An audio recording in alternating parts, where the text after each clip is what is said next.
नमस्कार, मैं दुष्यंत सिंह एक बार फिर से आप सभी लोगों का बहुत बहुत स्वागत करता हूं। आशा करता हूं आप सभी अच्छे होंगे और आपकी तैयारी भी बहुत ही बढ़िया तरीके से चल रही होगी।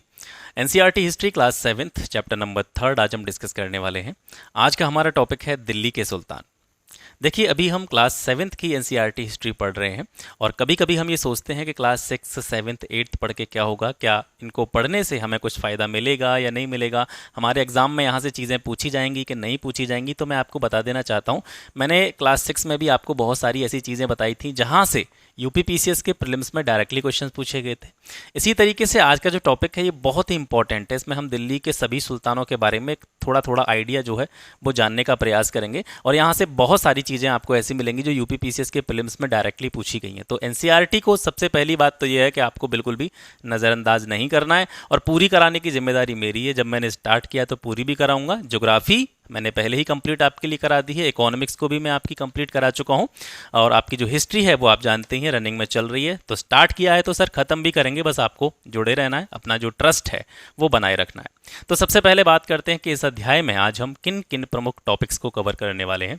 इस अध्याय में हम सबसे पहले बात करेंगे दिल्ली के प्रमुख शासकों के बारे में, उनका जो कालक्रम था उसके बारे में थोड़ा थोड़ा सा आइडिया जो है आपको यहाँ से लगेगा। इसके बाद में बात करेंगे दिल्ली सल्तनत का विस्तार किस तरीके से हुआ। दिल्ली जो कि प्रारंभ में एक गैरीसन शहर हुआ करती थी, एक छावनी नगर हुआ करती थी, उस छावनी नगर से किस तरीके से वो एक साम्राज्य तक पहुंची। इसके बाद में खलजी और तुगलक वंश के अंतर्गत एडमिनिस्ट्रेशन जो था, प्रशासन जो था वो किस तरीके से रन किया जाता था। और लास्ट में बात करेंगे 15वीं और 16वीं शताब्दी में सल्तनत के विषय में। यहाँ से जो जो इंपॉर्टेंट चीज़ें हो सकती हैं आपके एग्जाम के लिए वो सारी की सारी मैंने कवर कर रखी हैं। तो बात दिल्ली के सुल्तानों की हो रही है तो सबसे पहले थोड़ा सा एक परिचय दिल्ली का भी ले लिया जाए।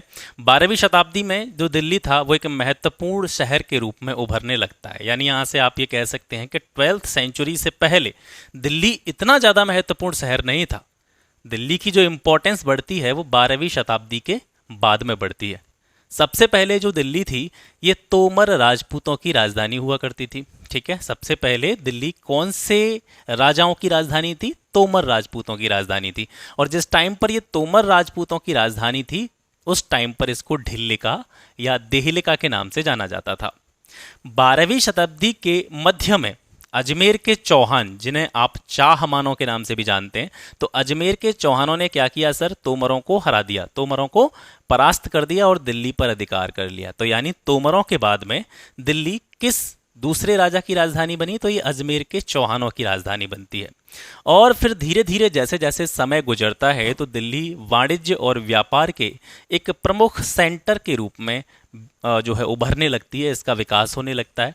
और जब बात आती है किसकी? वाणिज्य की या व्यापार की, तो जाहिर सी बात है यहाँ मुद्रा का नाम भी आएगा, सिक्कों का नाम भी आएगा। तो यहाँ पर देहलीवाल नाम के सिक्कों की ढलाई की जाती थी। तो ये पूछा गया क्वेश्चन है देहलीवाल, ठीक है, याद रखेंगे इसका नाम। और दिल्ली का पुराना नाम ये भी पूछा गया है, ढिल्लिका, देहलिका, ये भी आप याद रखेंगे। और जो दूसरा वाला पॉइंट है कि सबसे पहले दिल्ली किन राजाओं की राजधानी बनी थी? तो तोमर राजपूतों की राजधानी बनी थी। 3 पॉइंट आपको यहाँ से इंपॉर्टेंट मिल गए।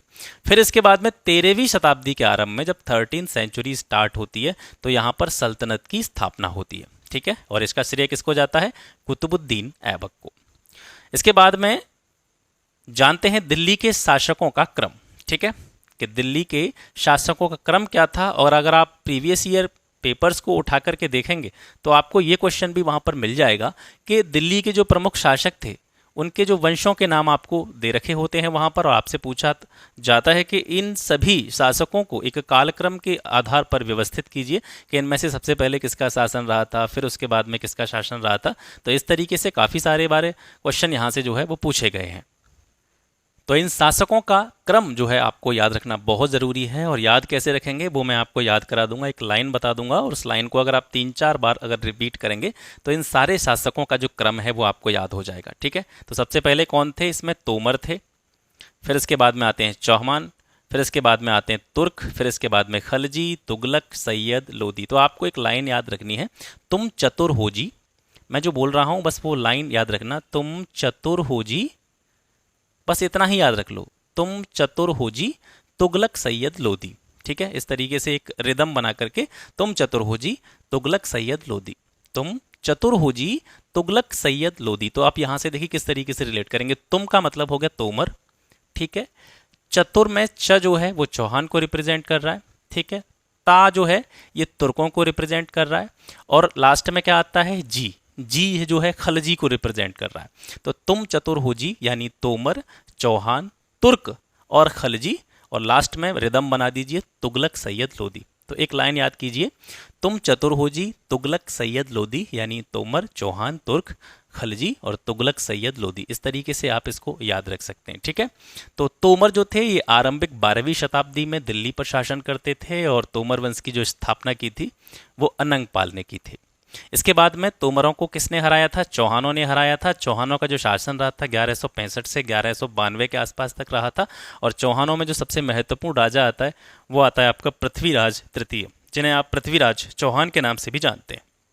चौहानों के बाद में तुर्कों की सत्ता आती है। 1206 से लेकर के 1290 तक तुर्क रहते हैं।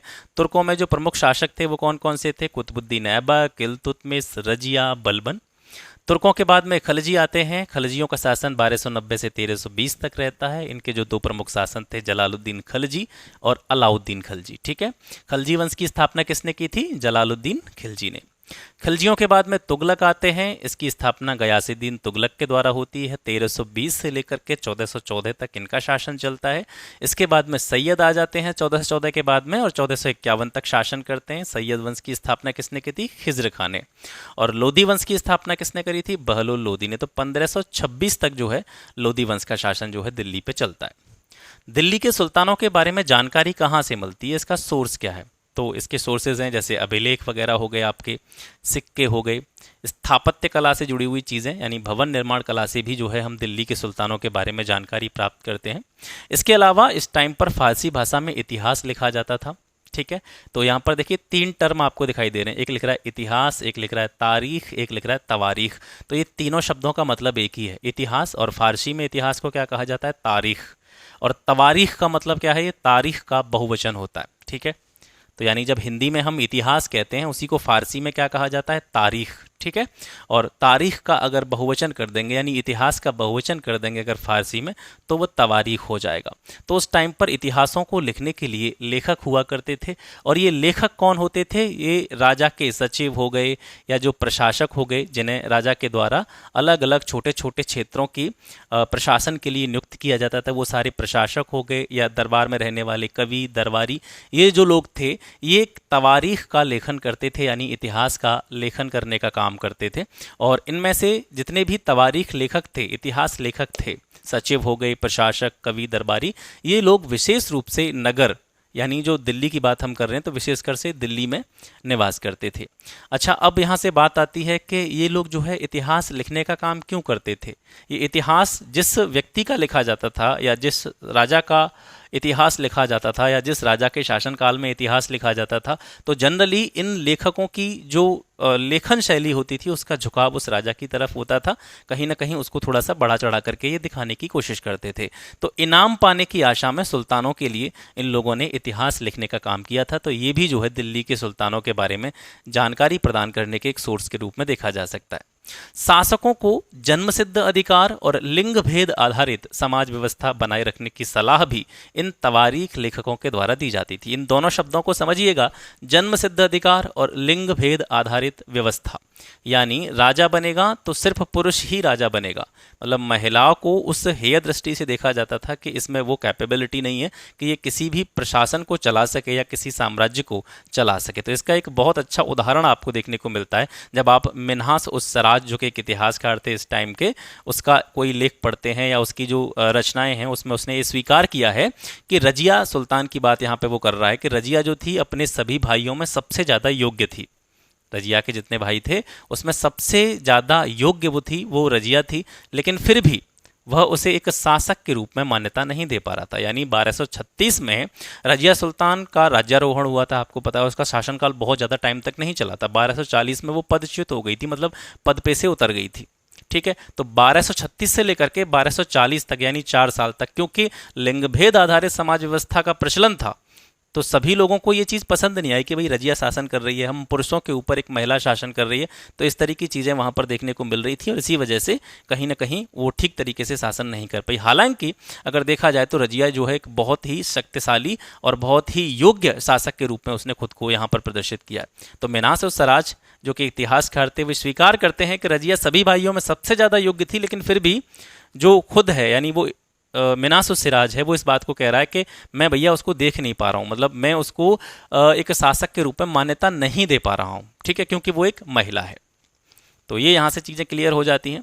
इसके बाद में दिल्ली सल्तनत का विस्तार जो हुआ था एक गैरीसन नगर से। गैरीसन नगर क्या होता है? एक छावनी नगर होता है, जैसे आप कैंट एरिया भी बोलते हैं, जैसे आप जहाँ भी रहते हो, जैसे मैं आगरा में रहता हूँ तो आगरा कैंट है। तो आगरा कैंट कौन सा एरिया जहाँ पर सैनिक वैनिक जो है वो रहते हैं, ठीक है। तो उस टाइम पर जो गैरीसन नगर हुआ करते थे या छावनी नगर हुआ करते थे वो क्या थे? जहाँ पर सैनिकों की टुकड़ियां जो है वो निवास करती थी। तो दिल्ली सल्तनत का विस्तार एक गैरीसन शहर से लेकर के एक साम्राज्य तक किस तरीके से हुआ उसको यहाँ पर हम देखेंगे। ये मैप है और एनसीईआरटी के जो मैप हैं मैं उन्हें यथा जगह पर जहाँ जहाँ उनकी आवश्यकता होती है उनको मैं ऐड ऑन करता हूँ। तो इन मैप्स पर बड़ा विशेष ध्यान देना है अगर आप यूपी पीसीएस जैसे एग्जाम्स की तैयारी कर रहे हैं, क्योंकि जब आप मेंस के आंसर लिखेंगे तो उसमें मैप वगैरह अगर आप अपने आंसर में इंक्लूड करेंगे तो कहीं ना कहीं थोड़ा सा एक अच्छा इम्पैक्ट जो है एग्जामिनर पर पड़ेगा, ठीक है। तो ये जो है उस टाइम पर जो दिल्ली का साम्राज्य था, ठीक है, उसको उसके अंतर्गत जितने जितने क्षेत्र आते थे उन सभी को रिप्रेजेंट कर रहे हैं। तो जितने नाम आपको दिखाई दे रहे हैं, लखनौती हो गया, उत्तर प्रदेश में बनारस हो गया, अवध का क्षेत्र हो गया आपका, राजस्थान में रणथंभौर, ग्वालियर मध्य प्रदेश में, ठीक है, और यहाँ से ये बदायूं हो गया आपका, और इधर से आप देखेंगे तो ये बरवाला, सुनाम, कोहराम, ठीक है, तबर हिंद, और इधर से आप सिंध वाले क्षेत्र में भी जाएंगे तो मुल्तान और आपका नंदाना, लाहौर, ये सारी चीज़ें जो थी, ये सारी जगह जो थी ये दिल्ली साम्राज्य के अंतर्गत आती थी। तो यहाँ पर इसका पूरा जो है एक प्रक्रिया देखेंगे किस तरीके से गैरीसन नगर से ये जो है एक साम्राज्य की तरफ इसका विकास हुआ। 13वीं शताब्दी के आरंभिक वर्षों में दिल्ली गैरीसन नगर हुआ करता था। गैरीसन शहर या छावनी ये क्या होता है? एक किलेबंद बसाव होता है जहाँ पर सैनिक रहते हैं, ठीक है। सैनिकों के रहने के लिए एक किला बना करके एक बसावट बनाई जाती है जहाँ पर सैनिकों की टुकड़ियाँ जो है वो निवास करती हैं। उसी को छावनी कहा जाता है, कैंट एरिया कहा जाता है या गैरीसन शहर कहा जाता है। तो 13वीं शताब्दी के आरंभिक वर्षों में दिल्ली गैरीसन नगर हुआ करती थी और दिल्ली से सुदूर बंगाल और सिंध के जो गैरीसन नगर थे उन पर कंट्रोल करना बड़ा मुश्किल काम था। जैसे मान करके चलिए दिल्ली में कोई राजा शासन कर रहा है तो बंगाल दिल्ली से काफ़ी दूर हो गया, इधर से सिंध वाला क्षेत्र भी काफ़ी दूर हो गया। तो उस टाइम पर जो है प्रशासनिक व्यवस्था इतनी ज़्यादा सुदृढ़ नहीं थी, तो दिल्ली में रह करके कोई भी राजा बंगाल और सिंध जैसे गैरीसन नगरों पर अपना कंट्रोल ठीक तरीके से कर नहीं पाता था। तो कहीं ना कहीं एक कनेक्टिविटी का अभाव भी रहता था, यहाँ पर संपर्क का अभाव भी रहता था, क्योंकि मौसम वगैरह जब भी खराब होता था तो कहीं ना कहीं आवागमन में भी दिक्कत होती थी। और कभी कभी ऐसा होता था कि राजा ने मान करके चलिए कि जैसे बंगाल में या सिंध जैसे क्षेत्रों में अपना कोई भी प्रशासक नियुक्त कर दिया कि भाई आप मेरी छत्र छाया के तले ये सारी चीज़ों को आप मैनेज करते रहिए, अपना शासन चलाते रहिए। तो कभी कभी क्या होता था, क्योंकि कनेक्टिविटी होती नहीं थी और राजा जो है रेगुलरली उन जगहों पर जो है अपना विजिट नहीं कर पाता था, भ्रमण नहीं कर पाता था, तो क्या होता था कि वो लोग कभी कभी बगावत कर देते थे, युद्ध कर देते थे। तो कहीं ना कहीं जो कंट्रोल था दिल्ली से बंगाल और सिंध जैसे क्षेत्रों पर वो जो है ठीक तरीके से नहीं हो पाता था। इसके अलावा अफगानिस्तान के हमलावरों से भी सल्तनत को चुनौतियां मिली थी। खास करके जैसे हम सल्तनत की बात करते हैं तो सबसे पहले कुतुबुद्दीन ऐबक का नाम आता है, ठीक है। सल्तनत की शुरुआत जो होती है कुतुबुद्दीन ऐबक से होती है, लेकिन एक कह सकते हैं मजबूती से इसकी स्थापना बलबन के टाइम में होती है। फिर उसके जो परवर्ती शासक थे अलाउद्दीन खलजी और मोहम्मद तुगलक, इनके समय में जो है सल्तनत का जो है थोड़ा ठीक तरीके से विस्तार आपको देखने को मिलता है। तो यहाँ पर हम बात कर रहे हैं सल्तनत के विस्तार के बारे में। तो सल्तनत का जो विस्तार हुआ था वो मुख्य रूप से दो तरीके से हुआ, एक भीतरी सीमा में, एक बाहरी सीमा में। मतलब एक दिल्ली की अंदर की जो सीमा थी वहां पर जो है किस तरीके से सल्तनत का विस्तार हुआ और एक दिल्ली से बाहर किस तरीके से सल्तनत का विस्तार हुआ, इन दोनों चीज़ों को देखेंगे। तो अगर हम दिल्ली के सीमा क्षेत्र की बात करें यानी भीतरी सीमा में बात करें तो गंगा यमुना दोआब के जितने भी जंगल थे उनको साफ किया गया, उनको काटा गया और कृषि कार्य के लिए जो है भूमि तैयार की गई, यानी यहाँ पर कहीं ना कहीं एग्रीकल्चर को प्रमोट किया गया। इसके अलावा जितने भी ऐसे मार्ग थे जो व्यापारिक मार्गों की कैटेगरी में आते थे उन व्यापारिक मार्गों की सुरक्षा, इसके अलावा क्षेत्रीय व्यापार की उन्नति के लिए किले बनवाना, गैरीसन नगर बनवाना या शहरों का जो बसाव था वो स्टार्ट किया गया। इस तरीके से सल्तनत का भीतरी सीमा में विस्तार हुआ। बाहरी सीमा में विस्तार की बात करेंगे तो बाहरी सीमा में जो सबसे ज़्यादा विस्तार हुआ या प्रमुख रूप से अगर नाम आता है तो वह अलाउद्दीन खिलजी के टाइम में आता है, क्योंकि अलाउद्दीन खिलजी के समय में उसने क्या किया था, विशेष रूप से साउथ इंडिया वाला जो क्षेत्र था, आप यहाँ पर देखेंगे स्टार्टिंग में देखेंगे तो यहाँ पर केवल नॉर्थ इंडिया वाले एरिया को दिखाया गया है, जहाँ जहाँ दिल्ली यानी जो जो स्थान दिल्ली साम्राज्य के अंतर्गत आते थे, तो यहाँ पर देखेंगे मैक्सिमम स्थान जो है आपको नॉर्थ इंडिया वाले पोर्शन में दिखाई दे रहे हैं। साउथ इंडिया में इतना ज़्यादा प्रभाव जो है दिल्ली साम्राज्य का नहीं था। तो उसके बाद में अलाउद्दीन खिलजी के समय में क्या होता है कि ये दक्षिण भारत के सैन्य अभियान प्रारंभ होते हैं, क्योंकि नीचे वाला हिस्सा जो है इन राजाओं की पहुंच से दूर था, तो कहीं ना कहीं इन्होंने दक्षिण भारत पर विजय प्राप्त करने के बारे में विचार किया। तो अलाउद्दीन खिलजी के समय में दक्षिण भारत के सैन्य अभियान जो होते हैं वो स्टार्ट होते हैं। और मोहम्मद तुगलक के समय में जो है हम कह सकते हैं कि सल्तनत का पूरा जो विकास हुआ था वो अपनी चरम पर था। मोहम्मद तुगलक के समय में दिल्ली सल्तनत का जो विकास था वो अपनी चरम सीमा पर था। तो यहाँ पर ये जो मैप है ये आपको दिखाता है किसको, अलाउद्दीन खिलजी के जो दक्षिण अभियान थे, दक्षिण सैन्य अभियान थे, उनको दिखाता है। तो यहाँ पर देखिए आपका ये सेंटर में दिल्ली हो गया, दिल्ली से इसने गुजरात अभियान किया अपना 1299 में, चित्तौड़ पर अभियान इसने किया 1303 ईस्वी में, ठीक है। 1301 में इसने रणथंभौर पर आक्रमण किया, और आपका 1305 में इसने मांडू पर आक्रमण किया, ठीक है, देवगिरी पर। इसके अलावा आपका ये हो गया आपका यहाँ पर द्वार समुद्र पर किया, 1310 से 1311 तक इसके अभियान चले थे। इसके अलावा यहाँ से देखेंगे कड़ा इसने पहले जीत लिया था 1302 1303 में, और कड़ा जीतने के बाद में फिर इसने कड़ा से देवगिरी पर फिर दोबारा से धावा बोला था। जब देवगिरी कंट्रोल में आ गया, तो देवगिरी से 1311 में ये इधर चला, जो काकतीय वंश के राजा शासन करते थे वारंगल की साइड में, तो यहाँ पर इसने 1311 में अभियान किया, ठीक है। और जैसे देवगिरी से ही इसने जो है अपना सेंटर पॉइंट बनाते हुए, देखिए देवगिरी से कहाँ इसने, देवगिरी से इसने जो है द्वार समुद्र पर जो है आक्रमण किया था, देवगिरी से ही वारंगल पर आक्रमण किया था, ठीक है। जब द्वार समुद्र भी इसके कब्जे में आ गया तो द्वार समुद्र से फिर इसने तंजावुर वगैरह, ये सारी चीज़ें जो है यहाँ पर इसके सैन्य अभियानों को प्रदर्शित करने का काम कर रही हैं। तो इनको आप ध्यान रखेंगे, थोड़ा सा मैप को अपना दिमाग में थोड़ा सा बिठाते चलेंगे कि कौन कौन सा अभियान जो है अलाउद्दीन खिलजी का कब कब किया गया था, क्योंकि डेट्स या मैचिंग से जुड़े हुए क्वेश्चंस भी पीसीएस प्रीलिम्स में बहुत ज़्यादा पूछे जाते हैं, ठीक है। जैसे अलाउद्दीन खिलजी का गुजरात अभियान किस समय किया गया था, तो 1299 में। चित्तौड़ अभियान कब हुआ था, 1303 में, ठीक है। थोड़ा थोड़ा इनका आइडिया आपको लेते चलना है। अब इसके बाद में इस टाइम पर मस्जिदों का निर्माण भी हुआ। मस्जिद क्या है, एक अरबी शब्द है, और यहाँ पर क्या किया जाता है, अल्लाह का सजदा किया जाता है। सजदा मतलब एक तरीके से हम बोलें तो प्रार्थना, तो अल्लाह का सजदा करने का स्थान होता है, उसको मस्जिद कहा जाता है। यहाँ पर लोगों को सजदा करवाते हैं विद्वान पुरुष होते हैं, उनको इमाम कहा जाता है। और यहाँ पर जो इनको कैसे बोलते हैं, आपने जैसे आपका कोई मुस्लिम मित्र हो, जैसे मेरे काफ़ी सारे हैं, तो बोलते हैं हम खुतबा पढ़ते हैं, ठीक है। तो जो धर्मोपदेश होते हैं, ठीक है, धर्म से जुड़े हुए जो उपदेश होते हैं उनको बोलते हैं खुतबा। ये लोग जो पढ़ते हैं उसको खुतबा कहा जाता है। नमाज के दौरान पश्चिम की ओर मुंह किया जाता है। नमाज के दौरान अपना जो मुंह है, यानी जो मस्जिद का द्वार होता है, वो जनरली आप जैसे कि मस्जिद के द्वार के सामने जो लोग नमाज अदा करते हैं, तो उन लोगों का जो मुंह होता है वो किस तरफ होता है, पश्चिम दिशा की ओर होता है। और पश्चिम दिशा की ओर मक्का की दिशा मानी जाती है भारत के अगर पॉइंट ऑफ व्यू से देखा जाए, तो पश्चिम की ओर जो दिशा होती है उसको किबला कहा जाता है। तो ये 3-4 पॉइंट इसको याद रखेंगे। यानी मस्जिद में अल्लाह का सजदा किया जाता है, प्रार्थना की जाती है। वहाँ पर जो विद्वान पुरुष होते हैं जो ये पूरी प्रक्रिया करवाते हैं उसको इमाम कहते हैं। धर्मोपदेशों को खुतबा कहा जाता है।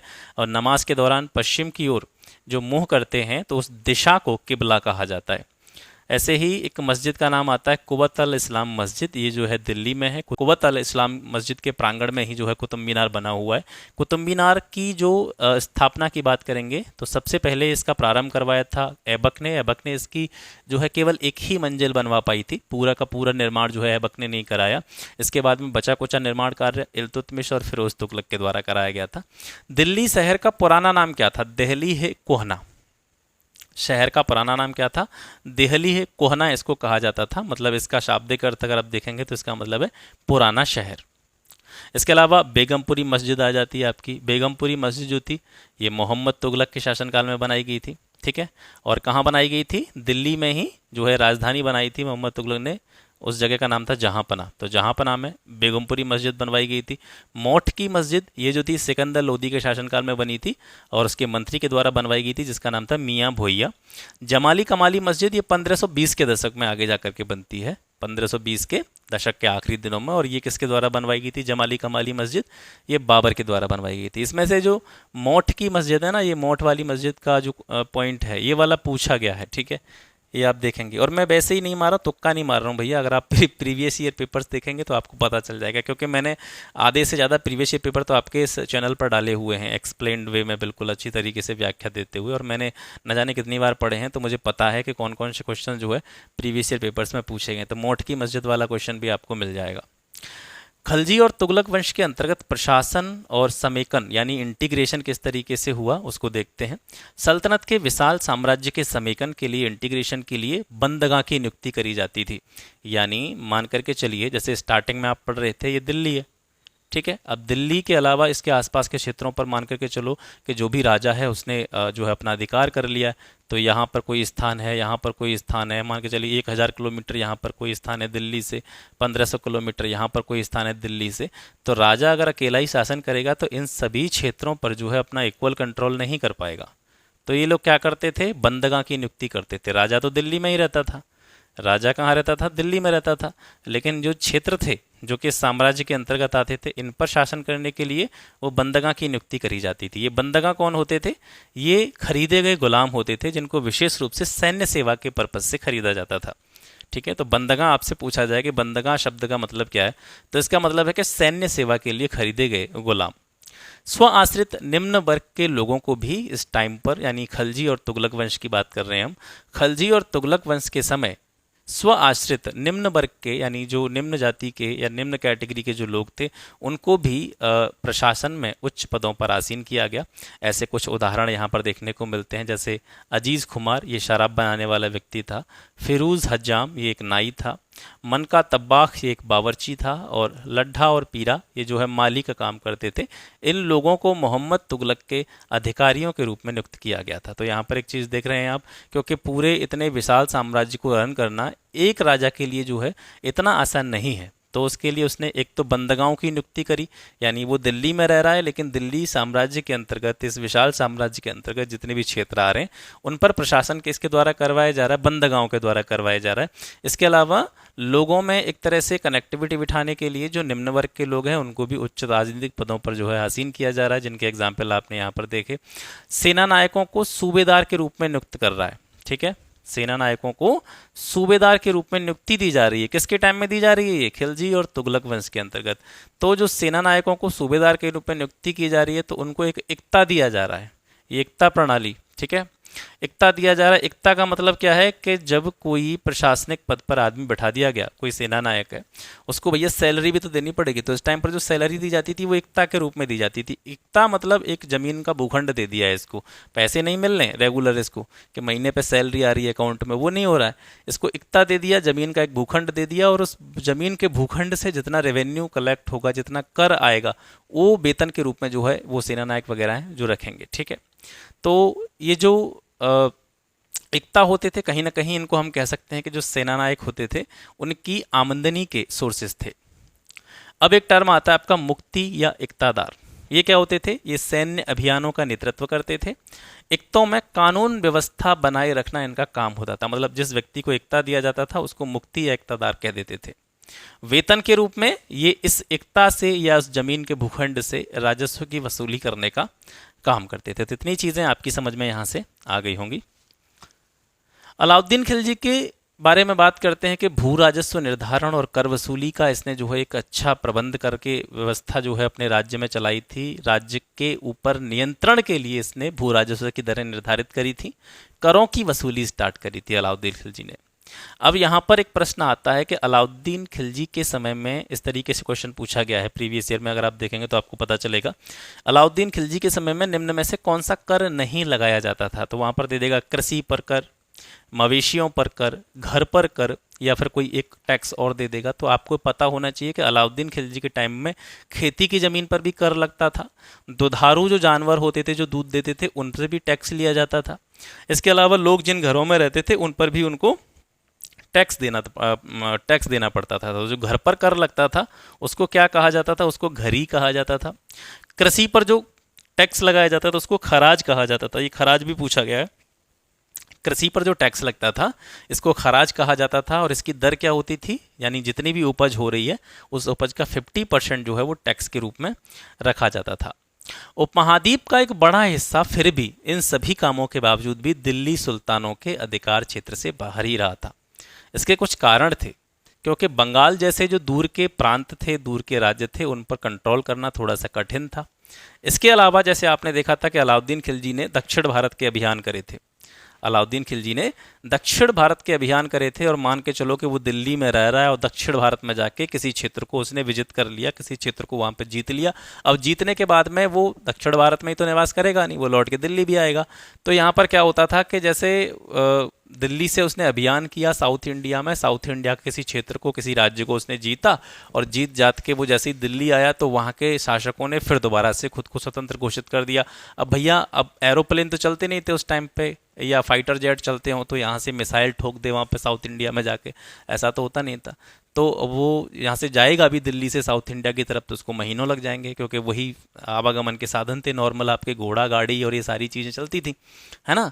तो दक्षिण भारत विजय के बाद भी उस क्षेत्र का पुनः से स्वतंत्र होना, ये कहीं ना कहीं दो ऐसे कारण थे कि उपमहाद्वीप का एक बड़ा हिस्सा दिल्ली सुल्तानों के अधिकार क्षेत्र से ज़्यादातर समय बाहर ही रहा। खलजी और मोहम्मद तुगलक के शासनकाल में दिल्ली पर मंगोलों के धावे भी बढ़ गए। मंगोलों ने भी आक्रमण करना स्टार्ट कर दिया, और मंगोलों में जो है एक प्रमुख जो है मंगोल शासक था चंगेज़ खान। चंगेज़ खान के नेतृत्व में मंगोलों ने 1219 में उत्तर पूर्वी ईरान में एक जगह पड़ती है आपकी ट्रांस ऑक्शियाना, जिसको आधुनिक समय में उज्बेकिस्तान के नाम से जाना जाता है, इस पर हमला किया था। 14वीं सदी में मोरक्को से इसी टाइम पर इब्न बतूता जो था वो भारत आया था। तो ये भी आप याद रखेंगे, ये भी समकालीन घटना है इस पूरी समयावधि की। इसके बाद में 15वीं और 16वीं शताब्दी में सल्तनत की स्थिति को देखते हैं। सैयद और लोदी वंशों के शासन के समय जौनपुर, बंगाल, मालवा, गुजरात, राजस्थान और समूचे दक्षिण भारत में स्वतंत्र शासकों का उदय होना यहाँ से स्टार्ट हो जाता है। इसके अलावा अफगान और राजपूत जैसे नए शासक समूह भी उभरने इस टाइम पर जो है वो लग जाते हैं। जैसे शेरशाह सूरी का नाम आता है इसमें। शेरशाह सूरी ने मुगल सम्राट हुमायूं को बड़ी चुनौती दी थी और उसको परास्त भी किया था, और इस तरीके से परास्त किया था कि हुमायूं को प्रवसन करना पड़ा था, मतलब भागना पड़ा था अपनी राजधानी छोड़ करके। तो शेरशाह सूरी ने हुमायूं को हरा करके जो है दिल्ली पर अधिकार किया था, और क्योंकि ये सूरी वंश से था, सूर वंश से था, तो 1540 से 1555 तक इसका शासन रहा था। शेरशाह सूरी की जो प्रशासन व्यवस्था थी, एडमिनिस्ट्रेटिव सिस्टम जो था इसका बहुत मजबूत था, और इसका अंदाज़ा आप इसी से लगा सकते हैं कि इसके परिवर्ती शासक जैसे अकबर आता है इसके बाद में, तो अकबर ने भी शेरशाह सूरी की जो मजबूत प्रशासन व्यवस्था थी ना उसको फॉलो किया था। ठीक है, तो आपको ये प्रश्न भी पूछा जा सकता है कि अकबर ने किस राजा की प्रशासन व्यवस्था को अपनाया था, या किस राजा की प्रशासन व्यवस्था को उसने फॉलो किया था। तो शेरशाह सूरी की मजबूत प्रशासन व्यवस्था को अकबर के द्वारा भी फॉलो किया गया था। अब लास्ट में जो आपका लास्ट वाला पोर्शन रहता है वो अन्यत्र वाला रहता है, कि जिस टाइम पर ये सारी चीज़ें हो रही थी भारतीय उपमहाद्वीप में, उस टाइम पर आगे या दूसरे या भारतीय उपमहाद्वीप के क्षेत्रों में कौन सी, भारतीय उपमहाद्वीप से बाहर के क्षेत्रों में कौन सी प्रमुख चीज़ें हो रही थी। तो 11वीं शताब्दी के आरंभ में फ्रांस में 3 प्रमुख श्रेणियों का जो विचार होता है, एक आइडियोलॉजी होती है, उसका उदय होता है। तो इसमें एक प्रार्थना करने वाला वर्ग होता था, एक युद्ध करने वाला वर्ग होता था, तो और तीसरा होता था आपका खेती करने वाला वर्ग। मतलब समाज जो था, सोसाइटी जो थी, इन 3 वर्गों में बटी हुई थी। एक लोग जो प्रार्थना करते थे, यानी जो एक तरह से मान करके चलिए हमारे यहाँ जो पुजारी, पंडित, मौलवी जो होते हैं, ये जो है ईश्वरीय शांति की बात करते हैं। ठीक है, प्रार्थना करने वाला वर्ग है।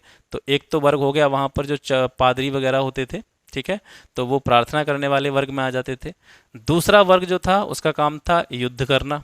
ठीक है, इनको नाइट कहा जाता था, KNIGHT, नाइट, योद्धा। ठीक है, और योद्धा या नाइट की उपाधि इनको क्यों दी गई थी कि यरूशलेम के मुसलमानों के विरुद्ध जो है इनको युद्ध करने के लिए प्रेरित किया जाता था, और इस युद्ध को क्रूसेड का नाम दिया जाता था, धर्म युद्ध का नाम दिया जाता था।